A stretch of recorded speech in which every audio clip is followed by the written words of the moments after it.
Hello, everyone, and welcome to the opening talk of Music Network's professional development course for musicians, taking charge of your performance career performing online. My name's Sarah Ledridge, and I'm delighted to welcome today Lisa Occhino to provide an overview of the key considerations for musicians performing online. For the last decade, Lisa has worked in the music industry as a digital marketer, content strategist, writer, editor, consultant, and entrepreneur. She's also an award winning songwriter, pianist, and the founder of Songwriter Link. Lisa currently lives in New York City and leads content marketing strategy for Linkfire, the music industry's most popular smart link platform. Just to say, we'll be sharing a PDF with you all afterwards via email, which will contain a summary of Lisa's key points, as well as links to any websites, etc., that she might mention. This webinar is also being recorded and will be available to view on the Music Network YouTube channel from January. We'd love to hear from you, and Lisa will have plenty of time to answer questions at the end, so please do type your questions into the Q&A function rather than into the chat box. If you're having any technical difficulties, do let me know via the chat box and I'll try to help. So now I am going to hand over to Lisa Occhino. Hi, everyone. Thank you for joining today. I would love to know where everyone is calling in from. I'm in New York. If you want to drop in the chat what city you're in, that would be really cool to see. In the meantime, I'll start sharing my screen and give you a bit of an overview of what we're going to talk about for the next hour or so. So let me just get this set up. Let's see. Okay, so you should see a full screen presentation now. And so this talk is going to be an overview of pretty much everything you need to know about performing online. So we're going to start broadly by looking at the industry as a whole, what kind of trends we've seen this year with live streaming, and what some of the predictions are for what that might look like in a post-pandemic world. And then we're going to get into some really practical tips for the kind of content to stream, how to make strategic decisions about which platform to use, and some stuff like that. And finally, I'll give you some general best practices and a few concrete examples of what I think really good live streaming looks like, so that we can kind of see that in action. So, okay, let me just see if I can change my view here, because I actually can't see the chat, but I should be able to pull it up. Okay, now we have the chat up. Awesome. We have Seattle, very early for you, Seattle. Thanks for joining. A few Ireland, Stamford, Connecticut. Awesome, very good to see. Cool, okay.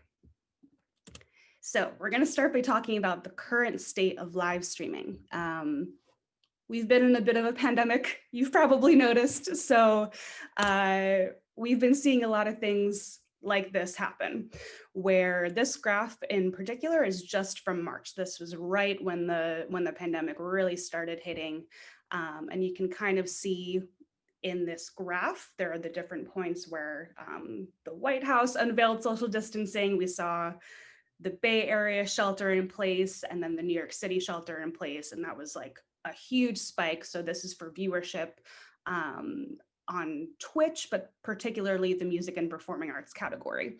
So viewership rose during this time by 524%.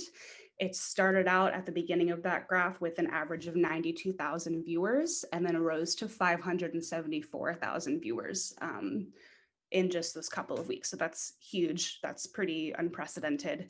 And similarly, in mid to late March, we saw a 70% increase in Instagram live video streaming in the US compared to February. So that's also another indicator that's kind of been happening on all these platforms, but just to give you guys an idea of how much streaming has really taken off this year in particular.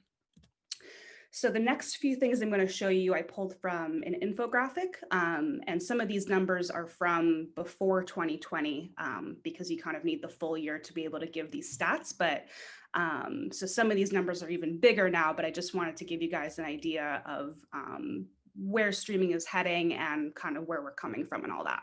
So the first stat on here We have streaming video accounts for over 2/3 of all internet traffic and is expected to jump to 82% by 2020. So I think we know that that's even bigger now. This is from a previous year, but I found another stat that said the live streaming industry has grown 99% between April 2019 and April 2020. So that's another really good indicator. More than 1 in 5 Facebook videos is live and are watched 3 times longer than videos that aren't live anymore. 67% of viewers say quality is the most important factor when watching a live stream, and we're going to come back to that later, and how stripped down doesn't necessarily mean low quality. I feel like a lot of people conflate the two, but those mean two very different things, so we'll come back to that. And then almost half of live audiences would pay for live, exclusive, or on-demand video. So that's another really good indicator. 67% of viewers are more likely to buy a ticket to a similar concert or event after watching a live video of an event. So for those of you who are concerned about, is live streaming just going to kill the touring circuit, festivals? No, it's going to make people more likely to go to those live events, even after restrictions are lifted. And then these are just some of the top perceived benefits of live streaming: more authentic interaction with your audience, bringing a human touch, creating content that can be viewed or repurposed later. That's another really good one. And you're getting that real-time audience feedback. So all of this is to say that live streaming isn't going anywhere. Music fans want video content more than ever right now. And even if you're counting on the ability to tour next year, this is still a really amazing way to reach fans all over the world. So you can kind of continue to use it as a supplement to your in-person performances. So maybe that looks like streaming one date of the tour, or maybe it's if you're not touring, maybe it's one of the monthly gigs at a local venue. You could do like a bonus live stream show at the end of your tour that'll increase your engagement. It's going to diversify your revenue streams, and it's just going to get more people talking about your music. There have been a lot of studies and surveys done this year on the future of live streaming, and pretty much all of them have concluded somewhere between 70 to 75% of people say that they plan to continue watching live streams even after restrictions are lifted, post-pandemic, touring is back.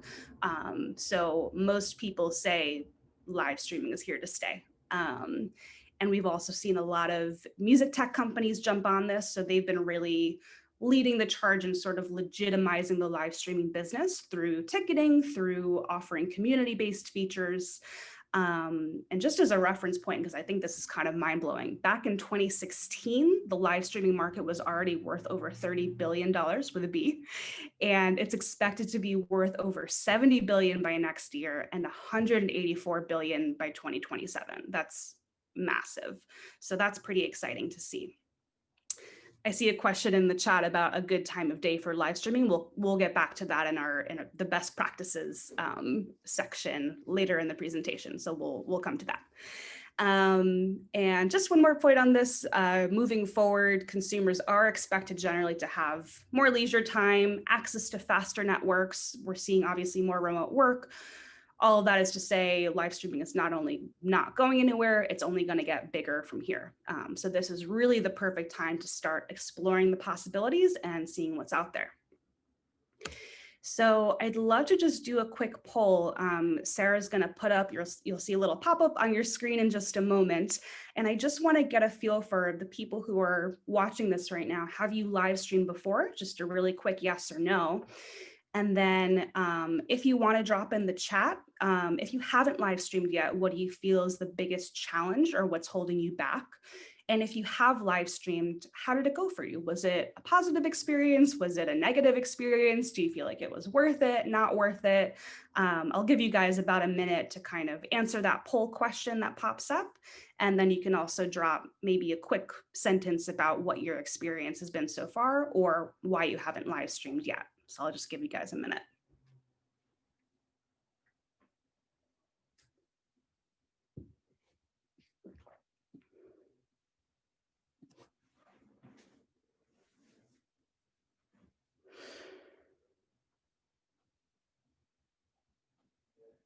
Okay, cool. I see I've made live videos, but have not streamed live. Nice.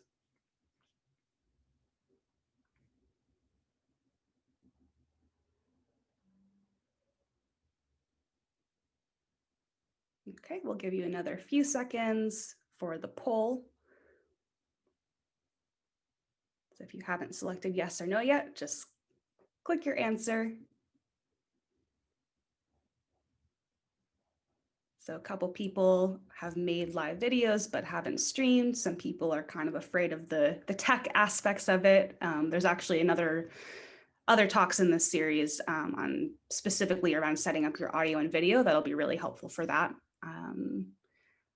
Let's see what else. Positive experience, awesome.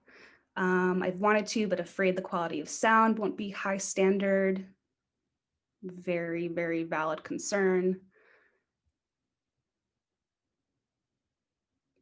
Need a new audience. Used to make money, but less and less. Also a very valid concern. The tech aspect is off-putting. Yep.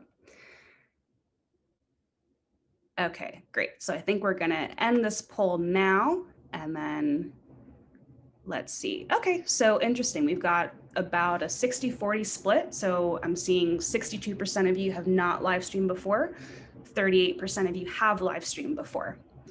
So just showing you guys the results there. Cool. Okay, so most of you are kind of coming in fresh and you're learning about everything. So that's good to know. I'll keep that in mind as I go forward. Cool. Okay. I'm not, hopefully that poll has closed out now. I'm just gonna X out of it on my screen. Okay. So we're gonna talk about why live stream. There's a lot of reasons. I put together a few that I think are some of the most important because I think there are some that kind of fly under the radar. Some reasons that you wouldn't normally think of that are actually really beneficial. So the first one is you're really deepening your sense of community when you do this. You're creating connections with people in a more authentic way than you'd probably be doing otherwise. Similarly, you're strengthening your artist brand. So you're showcasing these other parts of your artistry. Maybe it's the stories behind your songs. Maybe it's more of your personality, your interests, just all the things that make you unique and make people care about you beyond just good music. You're giving fans the opportunity to support you. This is especially good with recurring live streams. If you do it consistently, you're giving people multiple opportunities to buy merch from you. You're giving yourself opportunities to share news announcements without kind of seeming too salesy all the time. So it's a really good way to not only, build your audience, but you're also kind of letting people say, oh, this is a good place to donate or tip, or, this is a good way to support my favorite artist. And you're growing a global audience. So you're not limited to people, who come to your local bar, especially native video, which is video, it's content that lives on the platform rather than linking out to another platform. That kind of video tends to be favored algorithmically on a lot of these platforms. So you do have a good chance of actually reaching a lot of new people this way. So even if you don't already have a huge online audience, there are some platforms that are really geared towards discoverability, improving reach, and all that kind of stuff. So it is a good way to kind of grow your audience if that's a concern for you right now. And it's low risk experimentation. So if you want to try something crazy or weird, or just that's kind of different, or you feel is too risky to try at a regular show, this is a really great way to do it. And you can gather useful data. So who is your audience? When are people most engaged? When do they start to lose interest? This is all really useful information, and you can use it both online and offline. And it builds excitement for future in-person shows. So this goes back to the stats that we talked about earlier, where when people see you perform live on a live stream, if they really loved it, that's going to make them more likely to want to go see you perform in person. And you have more content to repurpose. This is another one that we just talked about in the stats. So live stream content, it can easily be chopped up later into shorter posts, videos. So if you feel like you're kind of, if you're always wondering like, oh, what should I post on social media now? Or I can't figure out what to post. this will give you a lot of content to post for many weeks and months to come, especially if you do a longer live stream. Okay, the challenges of live streaming. So obviously, if it were perfectly easy and fun and great, everyone would do it, everyone would make money doing it, but we know that's not the case. There are a lot of challenges that come with it. So I want to address a few of those here. So one that I hear from musicians a lot is no audience energy. So we're used to seeing facial expressions. We're used to hearing applause and cheering and maybe doing sing-alongs and call and response and all these fun things with an in-person audience that you just don't get with live streaming. I think one of the best ways to get around that or to try to sort of mimic or replicate it is by interacting in the chat, kind of using any features that platforms have. Maybe it's like people have, you could click to send an applause or a heart. There are different ways to sort of send reactions to someone who's performing. So that's letting you as the artist know that people are paying attention, they're liking what you're doing, so you can encourage those sorts of reactions in real time. Even if you can't necessarily hear applause, you can kind of see it coming up on your screen, which is pretty fun. If this is an option for you, you could do like a small in-person audience, even if it's just your immediate household. Like if if your parents want to come over and just kind of watch you perform in your living room and you just want some faces to look at, that could be really helpful to just have like, something besides looking at the camera. It could be nice to have people in person, but obviously within whatever is safe and reasonable and makes sense for you. If you have bandmates and you are doing live streams with your bandmates, you can kind of feed off of their energy. So that's another kind of similar to the last point where that's a really good way to just feel like you're getting some sort of energy exchange, but it's not necessarily from the audience, and it doesn't have to be. Yeah, and honestly, if you tend to have performance anxiety, you might even really enjoy the fact that you don't have to look at any faces. So you might actually end up really loving this aspect of it. Another big challenge that I hear about a lot is people feel like they just have too small of a following. So it can just feel like, oh, is this even worth it? There's only 5 people watching. Like, what's the point? So the reality is this challenge is not unique to live streaming. This could just as easily happen at one of your in-person shows. So this ties into kind of the bigger picture of marketing, of branding, consistency, and just having patience with building a following. I know there are a lot of people who started out on Twitch, especially, just kind of started out streaming to no one. No one was watching, but they did it so consistently and grew huge audiences out of just sheer dedication. So no one has to know the original view count, because you can still, if you're live streaming, you can just like give it your all and still repurpose that content later. So you can still get something out of it, even if, maybe you didn't have as many people watching live as you'd hoped. That's still useful content for you. You're showing yourself as a performer, and you can use that in a bunch of ways after the live stream. So this is definitely, I think, the biggest one we've seen in the comments so far in this chat, the technical difficulties and limitations. So you might be limited by your physical space, you might be limited by the gear and equipment you have. Maybe it's your internet quality. Maybe you only play with bandmates and you're all quarantining in different homes right now. These are all very real concerns. And obviously things can and do go wrong while you're live. Again, this is not limited to live streaming. Technical difficulties happen at in-person shows all the time too. So I would just say if you've performed live before and you've handled that with grace, you can definitely handle this as well. People tend to be much more forgiving than you'd think, especially if they know it's your first time trying live streaming or you're kind of new to it. I would say just say that up front, and then if anything goes wrong, people are just like, oh, it's fine. Like, no one really cares. It's a much bigger deal in your head than it actually is. So as much as I would encourage you to prepare in advance and do test runs and sound checks, it really is okay if something goes wrong while you're live. It's not a huge deal. And finally, it can feel really vulnerable. I mean, it's you in your home. Like, this is me in my bedroom right now. Like, you're, as a performer, maybe you're not really playing up your stage persona as much.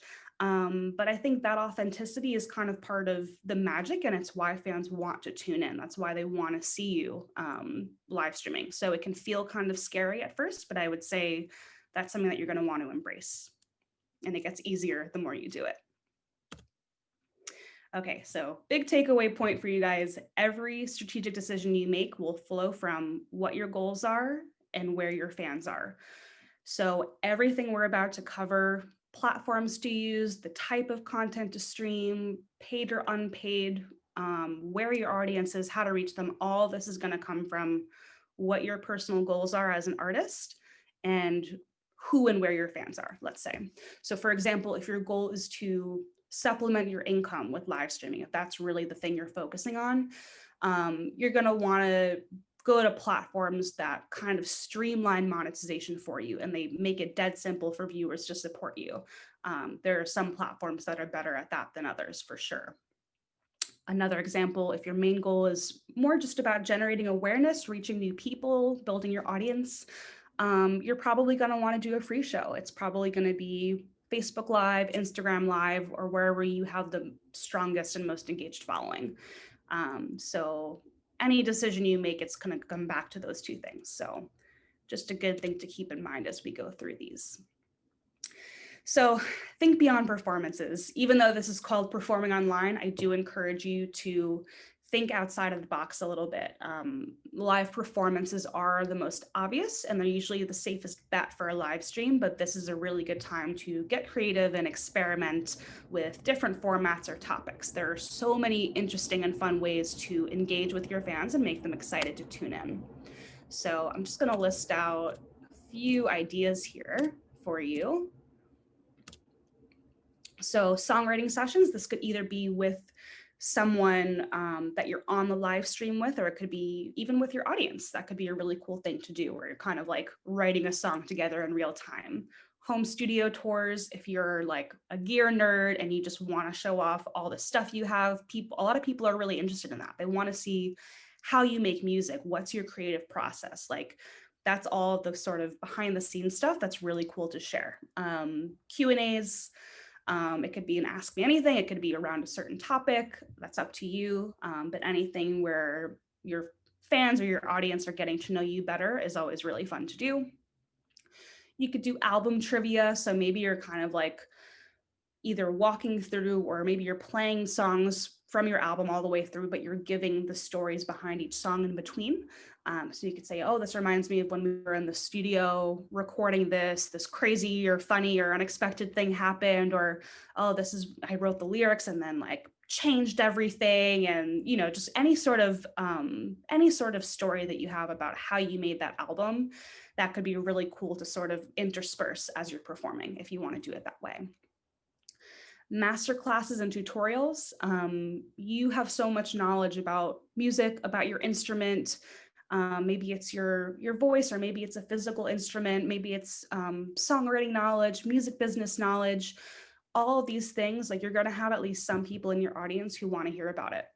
So consider doing, even if it's just like a really easy guitar tutorial for one of your songs. That's a really good way to kind of add value for people and not making it necessarily all about your music and performing, but you're actually teaching something. Hobbies, it doesn't have to be music related. It could be if you love cooking, or if you have any sort of like non-musical interest, that could be a really fun thing to show other sides of your personality. And then special guests and collaborations. This is always fun. It doesn't necessarily have to be a musician either. It could be some other form of artist, but there are always ways to collaborate with people and kind of add an extra reason to tune in beyond just you playing your songs. And that goes for in-person shows too, I would say. Okay, how to choose the right live streaming platform. There is another talk in this series that's going to go more in depth. It's on Tuesday, December 15th. So the same way you signed up for this webinar, go to the Music Network website and you can sign up for this there. I did just want to give you guys a really quick overview because I think it's relevant. There are so many, this is not even all of them, but it can just feel like too many choices. Like, how do you even decide what to do? There are so many. So I'm going to give you guys a few strategic questions and then technical questions to ask yourself to help you kind of narrow down those choices. Because all live streaming platforms essentially allow you to do the same thing. You're going live, but the one that you choose can really make a difference in how successful that live stream is. So the first question to ask yourself is, where is my audience most likely to already be? Do you get a lot of engagement on Facebook? Do they love Twitch? So whatever the case may be, you just want to make it as easy as possible for people to tune in by going live wherever they're hanging out anyway. And then how interactive do you want it to be? Is it more important that your fans get to know you better or that you get to know your fans better? Because that can really inform sort of the format and the platform. But for example, if you want to have like a more intimate thing where you're getting to know your fans, you might want to do something, maybe it's like a private thing on Zoom where you all have your cameras on and you're really getting to know each other in a more intimate way. But if you want to reach a wider audience, you want people asking you questions and it's kind of more of that format, you might want a different platform for that. So just a good thing to keep in mind. Another one, are you hoping people will donate during the live stream? Some platforms are better for that than others. Do you want it to be an exclusive ticketed event or a free public event? And then the technical questions. So how do you go live? Do you need streaming software like OBS, or can you just do it right on your phone? Can you do a test run or a sound check in advance? Some platforms let you do sort of a test live stream before you actually broadcast it, so you can see how everything looks and watch it back. Can you schedule them in advance? So if you're doing a lot of promo and you want to do a lot of marketing around it and you want to kind of like save a link for that, some platforms let you do that, some don't. Will notifications be pushed out to your audience? Again, some platforms are really good about this. That can help a lot with supplementing your own promotional efforts, but some platforms you're really on your own with letting people know where to go and when. How much does the platform cost? So a lot of them are free and some of them are definitely not, and we'll get into that in a little bit. But if you're on a budget, that's another good thing to keep in mind. And then will the video be saved afterwards? So if you do want to repurpose content like we talked about, it's going to be really important that that video doesn't just disappear. You want to be able to use it, download it, chop it up, all that kind of stuff. And then what are your monetization options? So if you're looking for a ticketed event, if you want to let people pay whatever they want, or if you just want to have the option to accept donations during the live stream, those are all really good things to keep in mind. So I'll just give you guys a quick overview because, as I said, the other talk on the 15th is going to go a lot more in depth on these. But I just wanted to give you guys a high level look at, is the platform free and who is it best for? Just to kind of give you an idea, I'm only doing, I think, 8 of them. So there's many more out there, but these are usually the most popular ones. Facebook Live, we know, is free. It's good for artists with a strong Facebook presence who are looking for a quick and easy way to go live. Instagram Live is pretty similar. Obviously, if you have a good Instagram presence, you want to do kind of a simple, low-key broadcast, this would be the best platform for you. They recently extended the broadcast time. It used to be they would cut you off at 1 hour, and now it's 4 hours. So that's a good point to remember, because I think that only happened maybe a couple weeks ago that they extended the broadcast time. So if you're looking to do a longer broadcast, you can actually do that on Instagram now. They've also made discoverability a lot better in recent weeks, I've noticed, and they've just started to roll out monetization.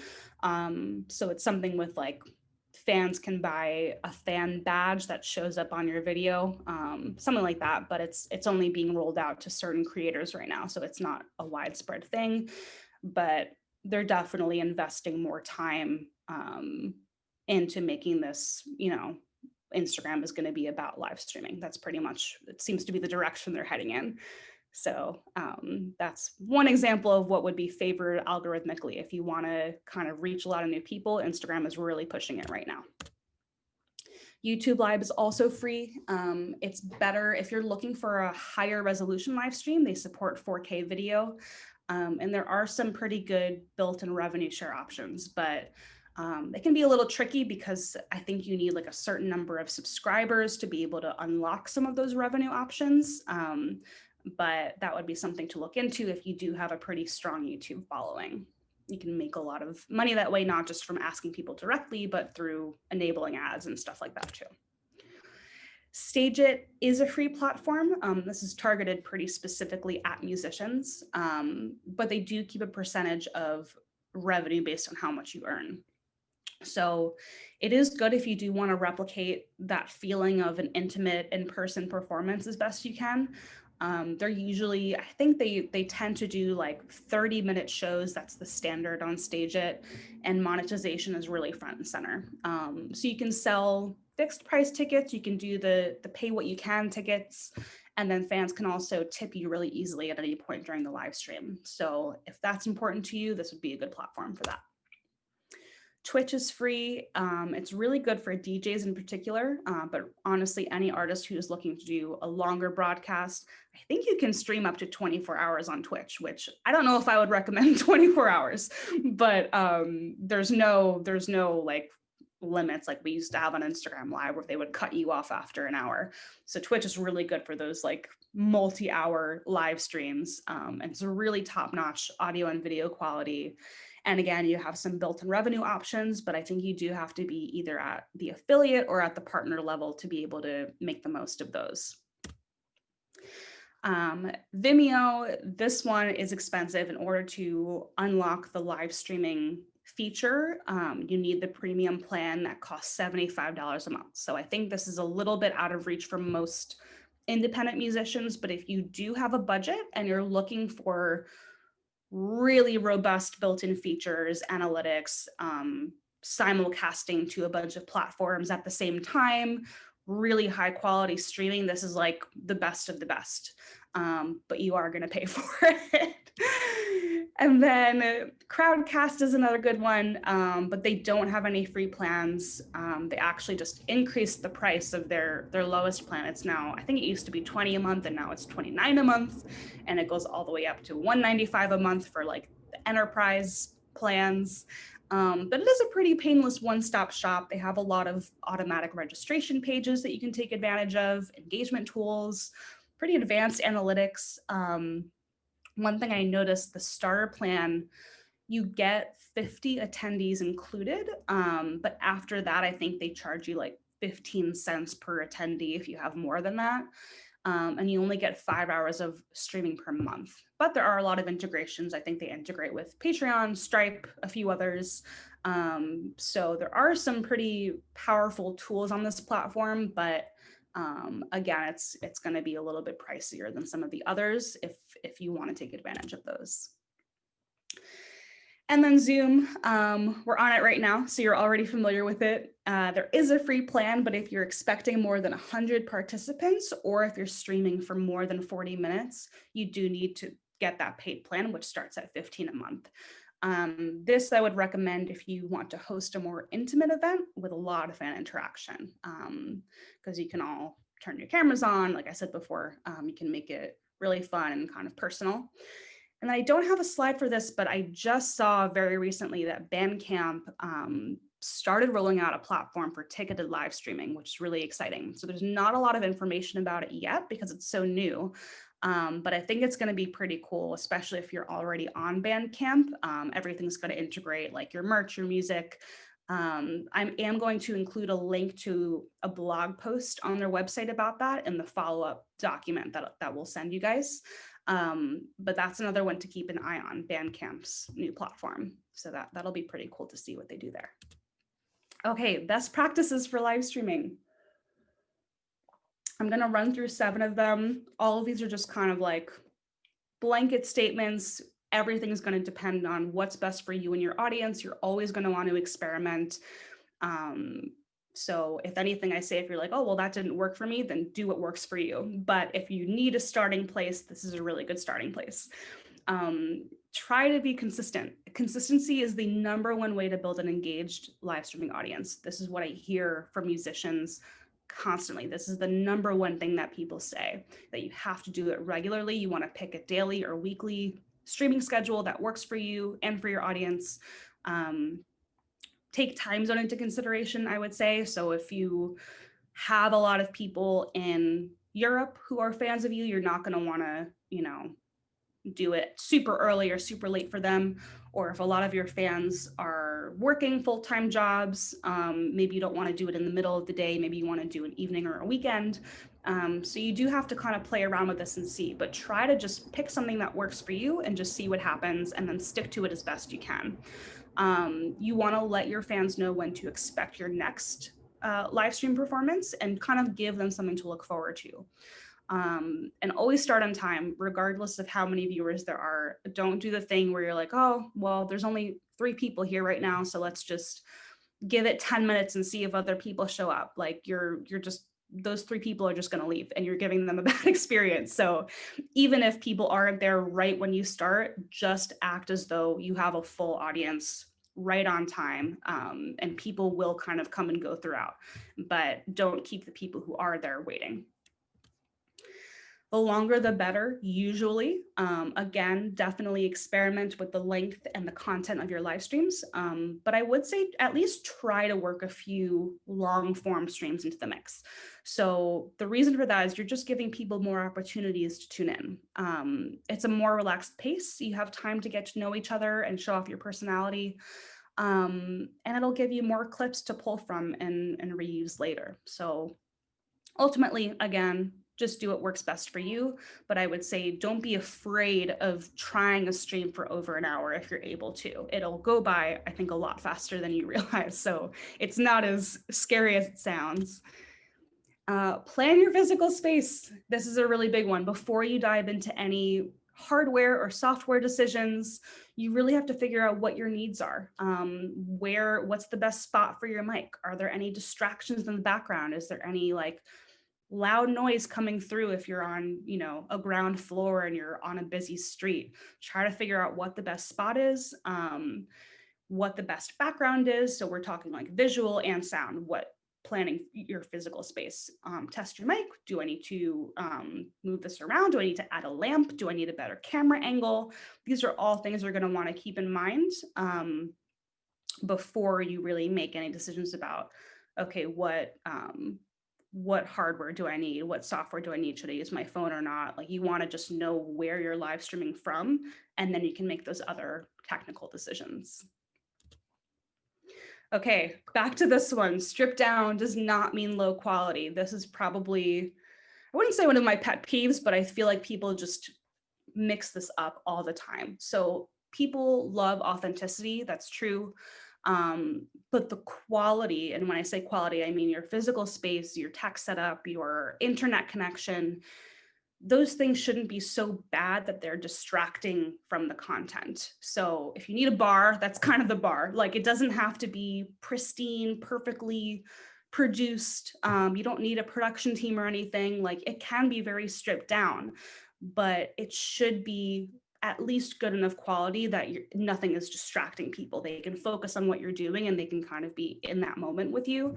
And there's, you're not like in the dark with I can barely hear you. Like that's going to be really distracting and people are going to leave. So again, remember the stats that we talked about at the beginning where most people say quality is the most important factor for them. So again, you don't need a full production team to do this.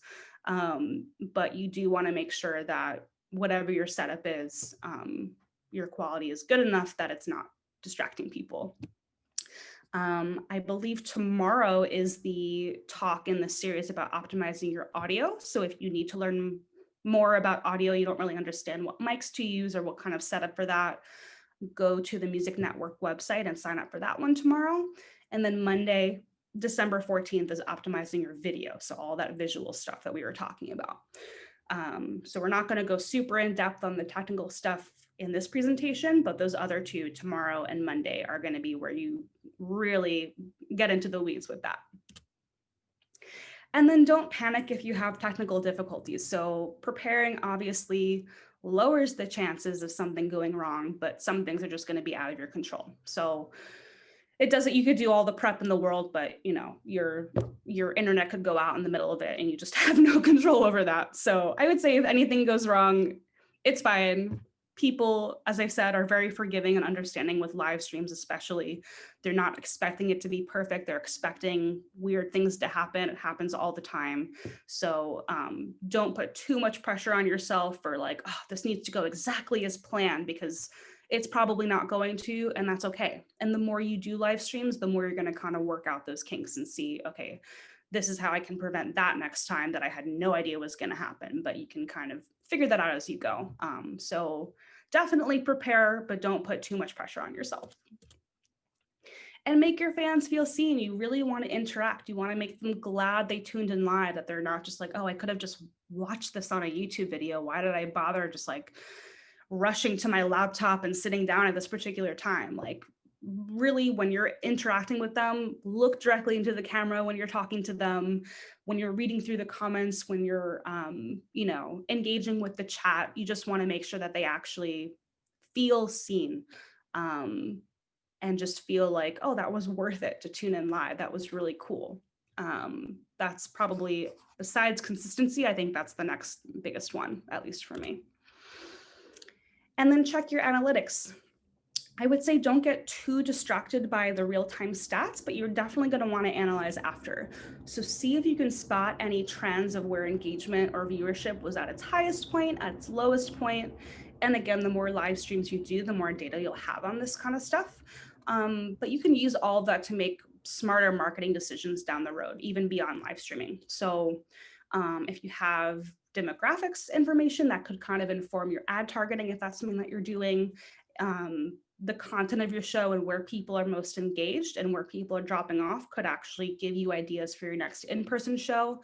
Maybe you tried something new and you were like, oh, I didn't expect people to really love that cover I did, but they loved it. So then you know that your next show, you're going to want to maybe do that again or do more of that and see kind of what the balance is for you. Okay, best practices in action. I figured by this point in the presentation, it would be good for me to kind of take a break from talking for a couple minutes, and I can let you hear some voices that are much more beautiful than mine. So I want to show you guys just some real concrete examples of what this can actually look like. So we're talking about all these best practices, but what does that actually mean when you're live? So I have 3 short video clips for you. The first one is John Legend. So as you watch, if you want to drop into the chat what you think works well, that would be cool to see. And then I'll share a couple of things that I personally loved about it. So this is the first one. It'll be about a minute. Oops. There we go. Oh, we need sound. Where is our sound? Have underwear on. There we go. In case you're curious. So what songs do y'all want to hear? I think somebody requested this actually yesterday on my Twitter, and it's a good song to start with. It's by Stevie Wonder. It's called Love's in Need.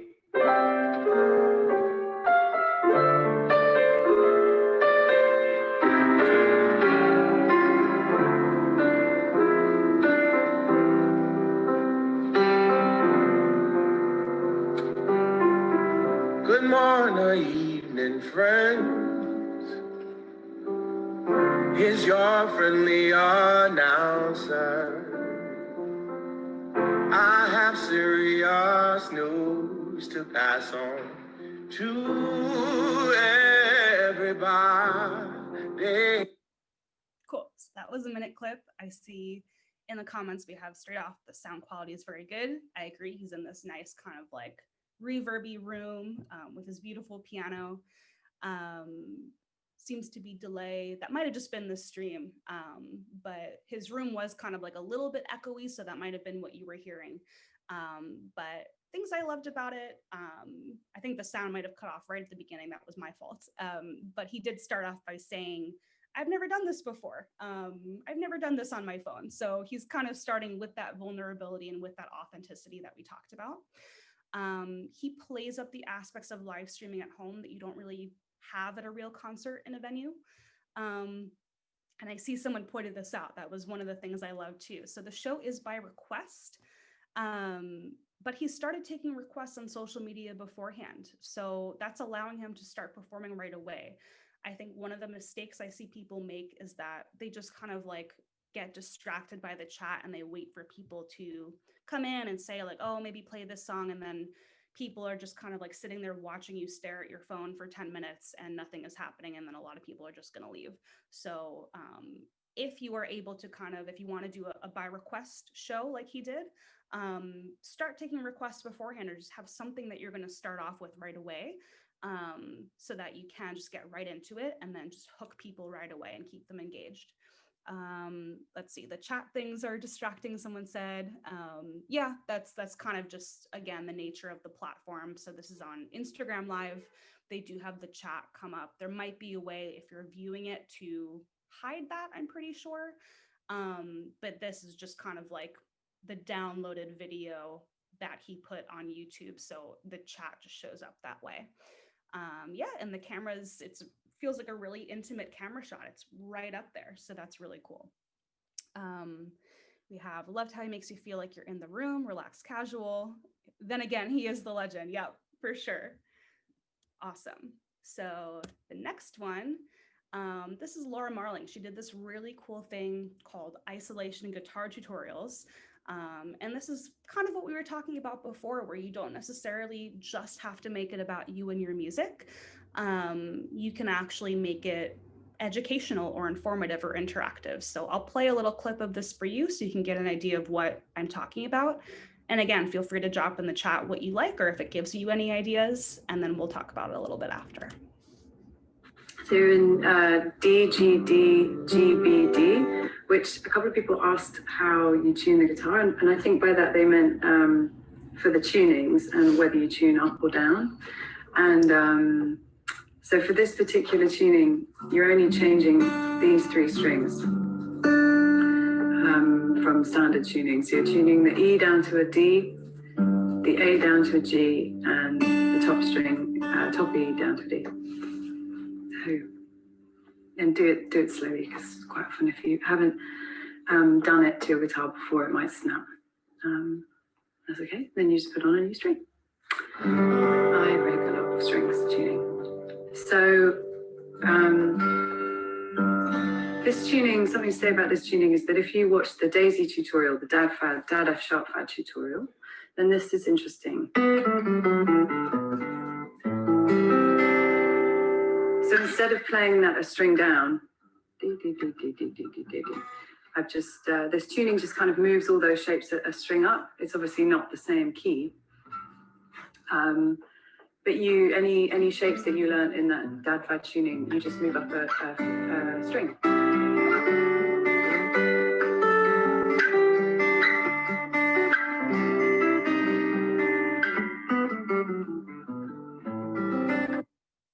Okay, so yeah, I agree. You can't see her face at all times. I'm seeing that in the chat here, but I think she's really trying to make it about what she's doing on the guitar, and it's like it's almost not even about her face. Like she's not even concerned with that. She's really trying to show this is what you do on guitar. So I loved that this was a tutorial. This is showing her talent. She's using her own songs to teach guitar, but it's not really directly about her. So it's a way for fans to feel connected, and she's doing it at a level that probably most broadly appeals to her audience, where it's not super advanced stuff. She's teaching about, you know, different tunings and kind of, you know, pretty simple stuff, but still interesting stuff. So I think that kind of gives more value, and it's more interactive than her just performing her songs. And she did this consistently. So this was a series that she did on Instagram, and it was really successful, and people just kind of kept tuning into them. So she did more and more of them. Just going to read through the chat here. Yep, down to earth tone. Focus on the chord hand makes sense too, for sure. Cool. And then I have one more for you guys. So this is Alan Stone, who's one of my favorite artists. And this is an example of, I don't even know that he was doing this live at the Lodge series, but it just came up on Facebook one day and I just kept watching. His voice is incredible, but also these are over an hour, so I'm just giving you like a very short clip of these. But you can just kind of see like he really is just so open with his personality, and you can just connect with him really well, and you can see how much he loves what he does, and you can see kind of that energy exchange between bandmates. So there's a lot to unpack in this clip, but this one's going to be maybe 2-ish minutes. So again, if you see something you like or something you have questions about, you can drop that in the chat. So we'll play this. That was super fun. We got some audio issues happening. That's all right. And that's probably my phone. Sweet. Huh? Headphone holders. Headphone Multi-purpose. Flea market find right there. We got these fun little doohickey microphone stands. And you want to know why? What is that? Because we have the most generous, greatest Patreon supporters of all time. You're absolutely right. We're able to keep this show going because of the Jet Crew, or if you've given generously to this show, thank you so much, man. Thank you so much. We are stoked to continue to be able to do this. And none of my applications to Home Depot got accepted anyways. So I'm glad that we can still do this because man, it's hard work. It's hard work. You don't want to be working there. We're a Lowe's family anyways. That's right. Sorry. Yes. Glad we're a Lowe's family now. What do you think? Send it. This is a song called "Love Where You're At" because I love where I'm at today. It's just back to basics, dude. Me and Stevie Boy. Yeah. Right? Hanging out, doing a thing. Boy. Yeah. Episode 18. Boy. We doing episode 18. Boy. 18. I feel like we're adults now. Yeah. Yeah. Of course, we're adults. And I feel like this voice is like episode 18. Boy. It's like a combination of Snap Into a Slim Jim guy and Ric Flair. And yeah. No. What was that guy's name? Randy Savage. Randy Savage. Yeah. It's like if Randy Savage and oh, god damn it, I'm terrible with names. Never mind. I'm just gonna play a song. It's called "Love Where You're At."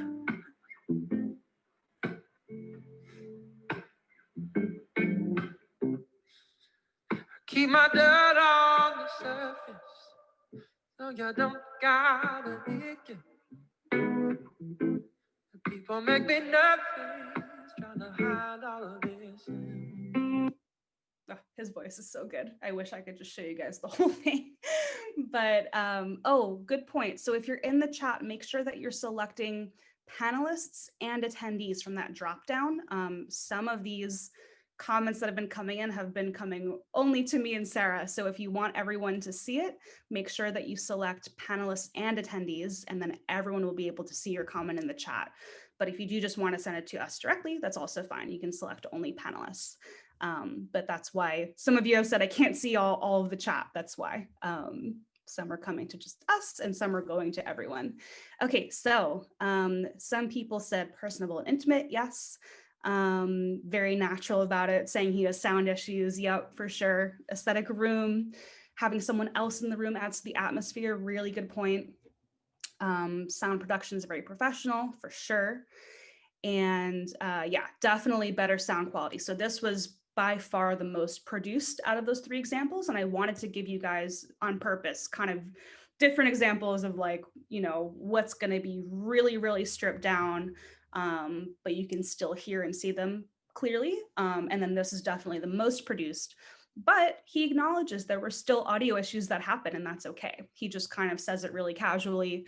They gave you kind of those shots of his like 2-person production team where, like there are people helping him with this. He's not, it's, they're very transparent about all of that, I would say. I thought he had a really great mention of his Patreon supporters. I found it to be grateful and humorous and not pushy. So that's a really good example if you're trying to get people to donate or support you in some way.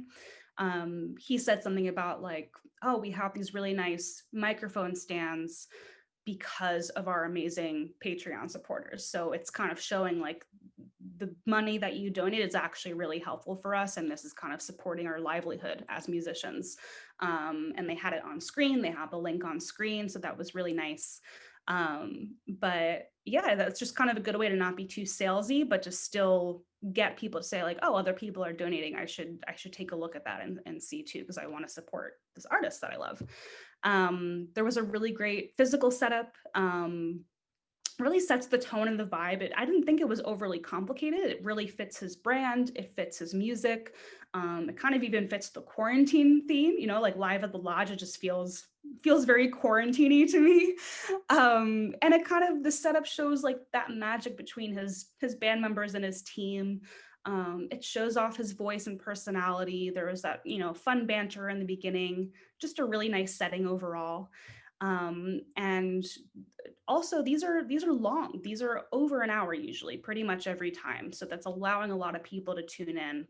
I was one of those people. I wouldn't have known if he wasn't streaming for that long. I probably wouldn't have seen it pop up on my Facebook feed. So that's a real example of how that works. And he's really consistent. He does these, I think, at least every week. He's done like dozens of these episodes now over the last few months.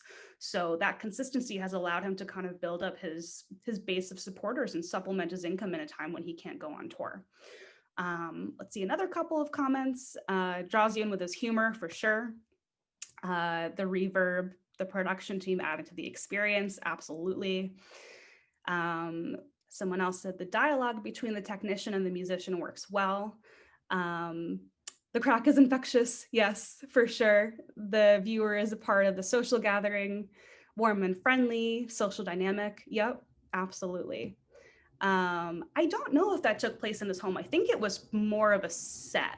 I think it was like some lodge that they have. Maybe it was like a second home. I don't know, but I don't think he actually lives there, but it looked like more of a set to me. I could be wrong, but that was just kind of the impression that I got.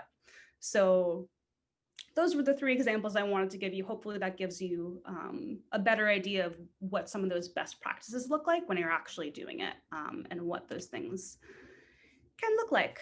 So the last point is how to promote your live stream. So we're talking about all these ways to make it good, all these strategic decisions you can make. But I'm sure a lot of people want to know, like, how do you even get people to show up? You know? So the first thing I would say, unless you have an enormous following, like unless you have a Beyonce level following, I would not recommend just spontaneously going live and expecting people to show up. I think planning and promoting in advance is really the best way to go for most people, especially for independent artists. I would say send an announcement. If you have an email list, that's a really good place to promote. Do also a couple of reminders as you get closer. So not just like one email blast, but kind of keep reminding people.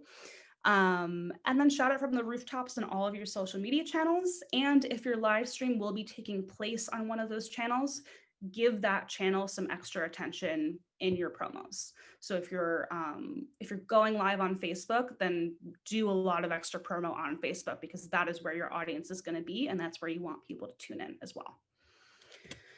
But don't just keep copy and pasting the same announcement over and over. That gets old really fast. This is kind of just a general marketing thing too, that I see a lot of musicians don't know how to really switch up the message and kind of keep things interesting. You don't want to just keep saying, come to my show, come to my show, come to my show. Like, that's going to get so boring and people are going to tune it out. So some things you can do, you can mix it up with some teaser videos, maybe some fun graphics, maybe some countdown reminders to kind of build anticipation.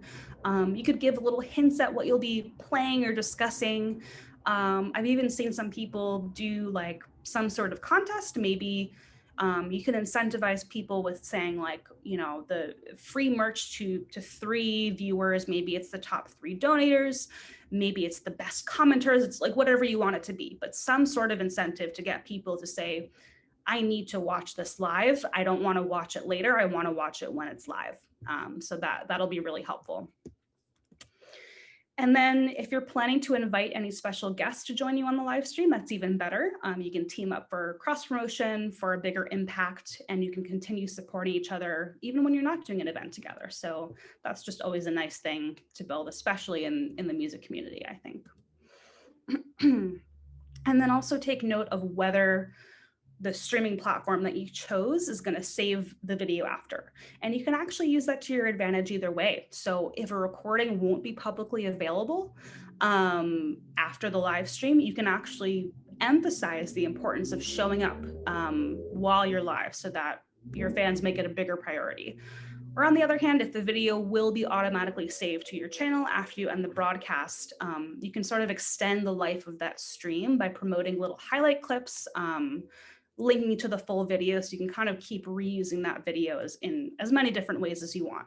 So whether or not the video will be saved, you can use it to your advantage either way, but just make sure that you know what's going to happen so you can actually communicate that to people in a way that is most effective. Okay, and we're at final thoughts. I would say the big points: remember, all of your decisions are going to flow from 1, what your goals are, 2, where your fans are. Another big takeaway: don't be afraid to experiment with different platforms, different formats, different content. Just see what works best for you, and just try to think of it all as an opportunity to grow and challenge yourself as an artist.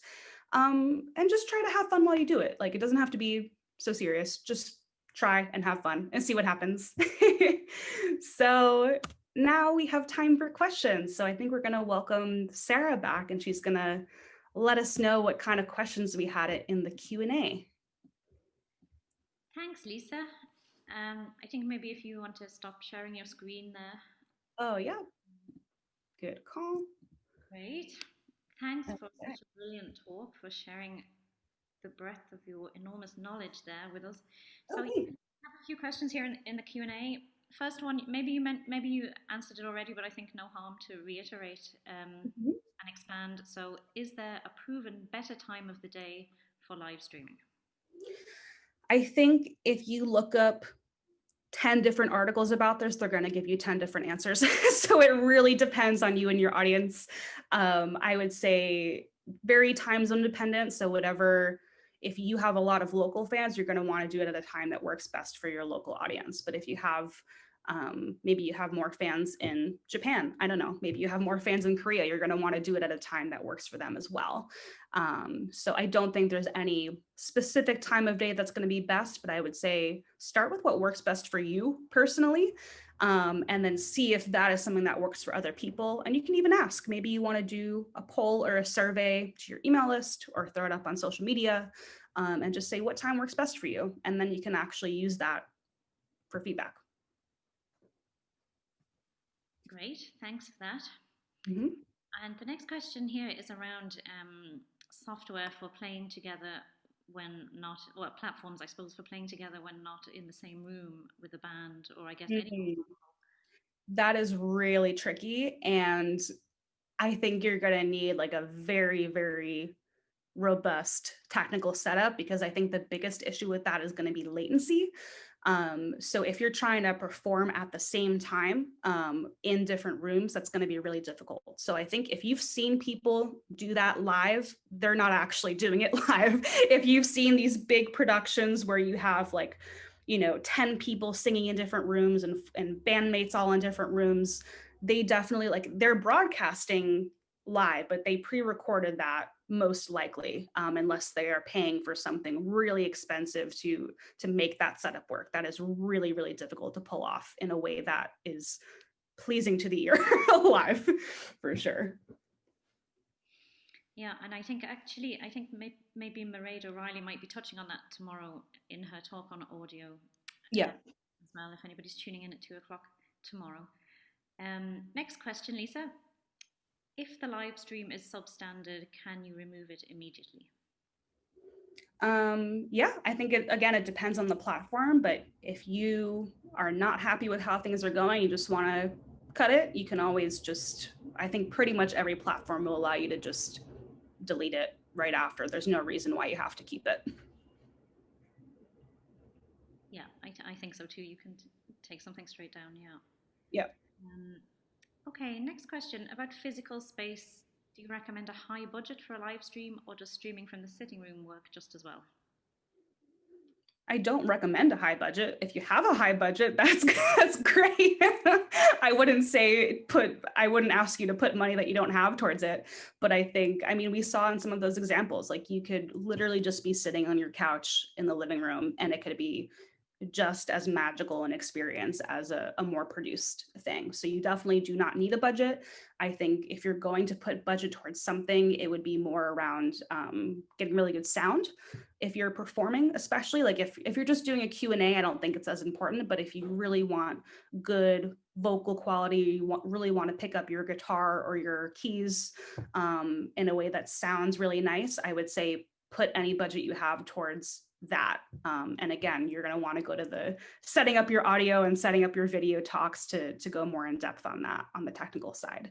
But I wouldn't put too much budget into your physical space. Just try to find like a nice, neutral background in your home with a good camera angle. And that's pretty much all you need to get started.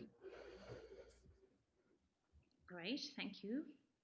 And here's an important question about some more details on the monetizing.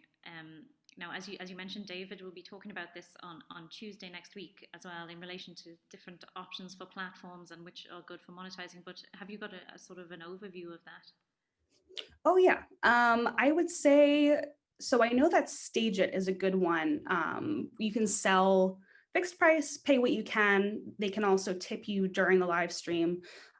So that's one of the ones where it's really streamlined and it makes it really easy for people watching. YouTube Live was another good one. But again, you do have to meet certain requirements. I think you have to have at least 5,000 subscribers, if I remember correctly. So it's a little bit trickier, but they do have they have features called Super Chat and Super Stickers where people can pay to kind of do like cool, fun things in the chat if they want to, if they're like a really big fan of yours and they want to stand out. I think YouTube also has a monthly membership option for channels, but you do have to be at kind of a higher level for that. And you can enable ads to run definitely before and after a live stream, maybe during. I don't know if I would want to do during. I think that's kind of, I don't know. I wouldn't really do that, but you can do that revenue share with ads on YouTube as well. And then Twitch is a good one too. If you are at that affiliate or partner level, you can make some really, really good money on Twitch from what I understand. So I would go with those, but I would say if you're just doing it on like a Facebook Live or an Instagram Live, your best bet is probably to just kind of like maybe take your PayPal, your Venmo, whatever you use, and just kind of drop that link in the description of the video, and then maybe also pin it as the first comment. So everyone who sees that, that'll be the first thing they see. And you don't have to be super pushy about it. But you could kind of take the Alan Stone approach of just like, look at all, like we have these amazing supporters. Like, thank you guys so much for supporting. Another cool thing, you could actually set up push notifications. So when someone donates while you're broadcasting, you can thank them in real time. And that'll kind of be like, not peer pressure, but kind of more of that social proof of like, oh, other people are watching this and donating. Like, I should probably do that too. That sort of thing where you're actually, you're kind of on top of it as it's happening, and you can really take the time to express your gratitude for that while also inspiring other people to take the same action. Yeah, brilliant tips. Thanks, Lisa. And I think such an important issue, and certainly Music Network believe that musicians should be paid for everything they do. So I think, the more we can talk about this, the better. And perhaps that brings us on to another question that's related there, the question of tips versus pay to view. And I was wondering as well, how to persuade people to tip in a nice, friendly way. Yeah. I think what I was just talking about with kind of that social proof of like talking about other people who during this broadcast have donated, I think is a really helpful way to do it. I would say probably mention it right up top. I would say maybe mention it about halfway through and then remind people at the end, but you don't want to be saying it between every song or like every couple of minutes, because people are going to get really annoyed if you do that. But if you kind of feel awkward asking, then I would go the route of just like putting it, as I said, in text, put it in the description of your live stream, put it in a comment that you pin, put it maybe in a follow-up email after if you're on one of the platforms that allow you to contact the people who were attending. You could put that in a separate email if you don't really want to like talk about it too much while you're actually on the live stream. But I would say try to mention it at least once or twice, but you don't have to go overboard with it at all. Thanks, Lisa. And I see another sort of related question a bit further down the Q&A box about which platforms specifically allow you to add a caption for making a donation via your website. Ooh, to add a caption, I mean, if you're actually, I don't know if they mean like in the actual video, there's some streaming software, OBS, just 3 letters, OBS is one of the most popular softwares to use, that you can stream to pretty much any major platform. But on that, you have a lot more options with like on-screen text and kind of a more produced thing that you can do. So I would look into that if that's something that you want actually in your video. But in terms of just the caption, I was just referring to like, if you're on Facebook Live, there's going to be a little description that you just write and it'll appear right above your video. Same with Instagram, it'll appear right below the video. So you don't necessarily have to have it embedded in your live video, but if you want to do that the way that Alan Stone did in his video, you're going to need streaming software like OBS for that. Great, thanks for that clarity. Now, an issue that again David Taylor is going to go into more detail on Tuesday, but I don't know if you're able to answer whether there are issues with copyright for live streaming or not. Oh, yes, there are. We didn't get into that at all. That is probably a whole separate webinar, I would say. Definitely only play, I would say if you're worried about that, only play your own songs so that you have permission to play.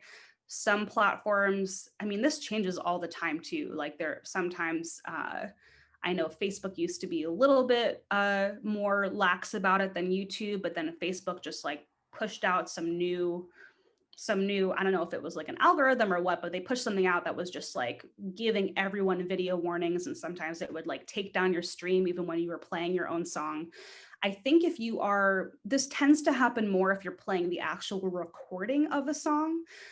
If you're just performing live and it's yourself on your instrument, there's not going to be that sort of like digital fingerprint match that's going to trigger the takedown.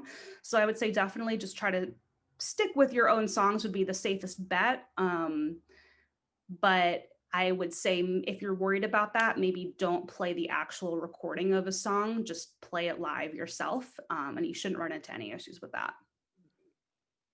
Thanks for that. And as I say, I think David Taylor is going to get into that as well in his talk on Tuesday at 11 a.m. So yeah, that's a really good topic to get into. It can get quite complicated, but it's good stuff to know, because that would be one of those unforeseen issues that we talk about with like, oh, the stream just got taken down and now we don't know what to do because there was a copyright strike on it. Yeah, that's definitely happened before. Great. Good question here. Do you think you should be consistent about where you live stream from, i.e. in a house or a studio? Or would that be boring for your viewers? Would they prefer to see you in different settings? I think it kind of depends, again, what your goals are. If you're trying to build up a certain level of consistency and expectation among your fans, like they're probably going to want to see you in the same place and they know what's happening. But if you're trying to make it more of a special one-off event that really stands out, that is different from your weekly or your daily or whatever you're doing, that could be cool to actually change up your background, change up the setting, to make it stand out, especially on your feed. Like if you look back through, for example, if you go live on Facebook or Instagram and it'll save all of your videos after, if people are looking through that, they're going to notice that, okay, the same background is part of the same series. And if I want to watch this series, these are what all these videos look like. You can see in the thumbnail. But if something is kind of like a special event or a one-off thing, that might have a different background and that'll stand out and people will be like, oh, what was that one? So it kind of depends what your goal is. If you're trying to build consistency, I would say keep the same background, especially if you've just found a good spot in your home and you're like, this is where I get the best acoustics, this is where I have the best lighting, like just stick with that. You don't have to keep finding different places. But if you do want it to stand out and you have another really good place to record from, that would make it stand out more on the feed for sure. Great, thank you for that. And here's a question again about pre-recording your performance with other band members in separate locations, I think. Which platforms and apps to use. I mean, the ones I know are Jamulus and Acapella. I don't know if you have any other insights as well. Yeah, I'm not as well versed in that because I've never had to do that myself, so I haven't really looked into those. And I know that, again, is a lot more complicated. There's just a lot more technical factors to take into consideration. And you have to kind of mix the sound as well. Like you need more of like a production background, I think, for that too, to make it sound really good. So I wouldn't necessarily, I don't want to suggest any particular platforms because I haven't done that myself. But I don't know if there's maybe someone else in another talk might be able to speak to that better than I could. Absolutely. So Simon Peter King is giving a talk on Monday at 11 a.m. and he's a producer, an audio and video producer. And at the moment, he's mostly producing ensemble videos for groups. So I'm going to drop him a line to let him know that there've been a lot of questions down this line and we'll address that on Monday. So tune in for that at 11 a.m. Next question, let's see. Would you say streaming is more about the content quality or connecting with your audience? It's both. I would say if I had to choose, I would say connecting with your audience. And then I would say a very close second would be the content quality. Great. For tips, so back to the monetizing questions, is there a preferred service such as PayPal or Venmo or other that is best for asking for tips? I think the best one is whichever one you use and whichever one most people use. So if you're in a country where no one has Venmo, or if you have a lot of fans in a country where people don't have Venmo, that's not going to be a good choice for you. But for example, in the US, I feel like every single person I know has Venmo. So a lot of artists who are kind of, US focused in their reach and in their audience will very often put a Venmo link in the comments or in the video description. But if not, I think PayPal is another really universal choice for most people. So I would say those two. Great, thank you. I mean, I think we're almost at the end of the questions. I guess we could finish off with a personal question to Lisa. Oh, sure. How do you manage to balance songwriting and piano playing with your work in content creation? Ooh, well, I don't really perform anymore, so that is how I balance it. I don't have time for both necessarily, but the other part of that is that I've never really had the goal of being a performer. I've always loved performing, and I did it pretty much my whole life, all the way through college. And I've been a musician my whole life, so that's always been a very big part of my life. But I've always gravitated more towards behind the scenes stuff, towards the business side of music. So at this point, I would say songwriting and piano are kind of things that I do for my own, like, cathartic benefit. It can be very therapeutic and just kind of stuff that I do for myself at this point. I don't really perform anymore. That could change at some point. But as of right now, I really love what I'm doing on the business side of music, and I'm focusing a lot of my attention on that and on starting up a blog and things like that. So there's only so many hours in the day, but if performing is, a big goal of yours, then you definitely want to dedicate time to that. But for me personally, that was just never something that I was really working towards. So I've organized my time to put most of it towards the things that I care about most at this stage in my life. That's wonderful. Thanks, Lisa. And we're certainly very glad that you have accumulated all the knowledge that you have doing the work that you do and have share it with us all today. So thanks very much for a great opening talk to our series. You've really given us a great overview of things that musicians need to think about before they start streaming their performances. So it remains to thank all of the participants for your great questions and your attention, and to invite you all to tune in tomorrow at 2 p.m. To hear Mairead O'Reilly's presentation on optimizing your audio. Thanks very much, everyone. Thank you so much, everyone, and thank you, Sarah. This was so fun. Bye. All right. Bye.